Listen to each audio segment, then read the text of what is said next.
Assalamualaikum warahmatullahi wabarakatuh. Perkenalkan, nama saya Imam Luki Putra Prasetya dari Prodi Pendidikan Ekonomi kelas Indralaya. Di sini kita akan membahas tentang materi ilmu ekonomi.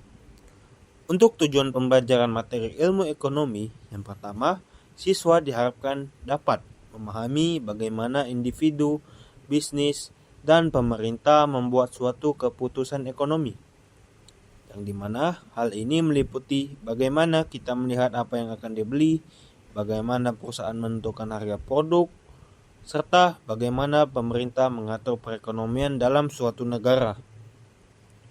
Yang kedua, menganalisis bagaimana faktor-faktor ilmu ekonomi mempengaruhi kehidupan sehari-hari. Hal ini mencangkup contohnya tentang inflasi, pengangguran, pertumbuhan ekonomi, kemiskinan, maupun kebijakan dari pemerintah. Yang ketiga, yaitu mengembangkan kemampuan berpikir kritis dan analisis. Melalui studi ekonomi, kita diajarkan untuk menganalisis data, mengevaluasi anonim, dan membuat keputusan berdasarkan informasi yang ada. Yang keempat, menyiapkan diri peserta didik untuk menjadi warga negara yang lebih baik.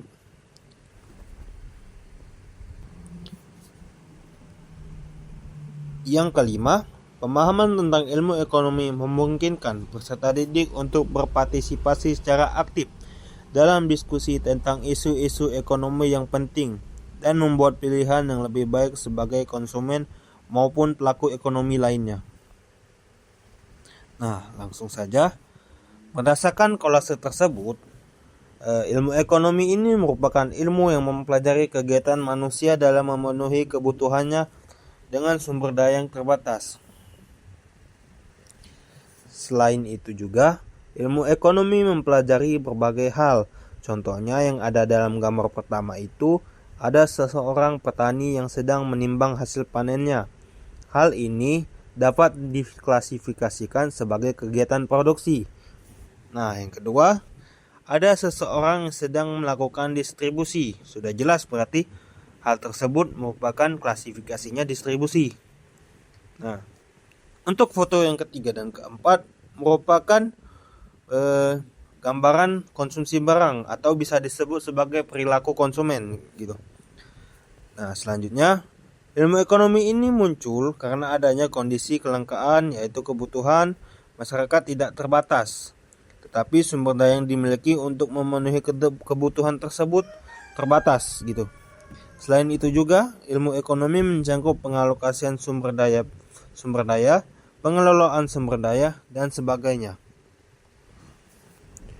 Ilmu ekonomi memberikan kerangka kerja untuk memahami bagaimana keputusan dibuat dalam konteks sumber daya yang terbatas. Dengan mempelajari konsep dasar ini, individu dan pemimpin bisnis dapat membuat keputusan yang lebih baik dan lebih informasional.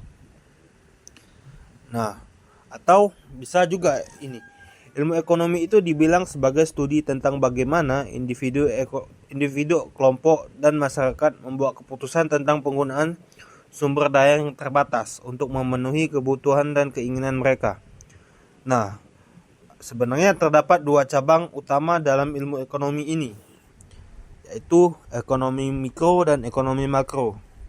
Nah, ekonomi mikro adalah ilmu ekonomi yang mempelajari perilaku individu dan perusahaan dalam pengambilan keputusan serta interaksi mereka di pasar berupa konsep kunci dalam ekonomi.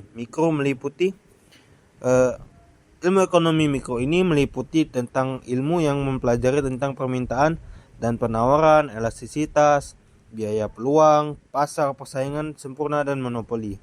Sedangkan ekonomi makro merupakan ilmu ekonomi yang mempelajari secara menyeluruh. Contohnya termasuk pertumbuhan ekonomi, inflasi, pengangguran, dan kebijakan pemerintah. Untuk konsep ilmunya yaitu ilmu ekonomi makro mempelajari tentang produk domestik bruto atau PDB, inflasi, pengangguran, kebijakan moneter, dan sebagainya.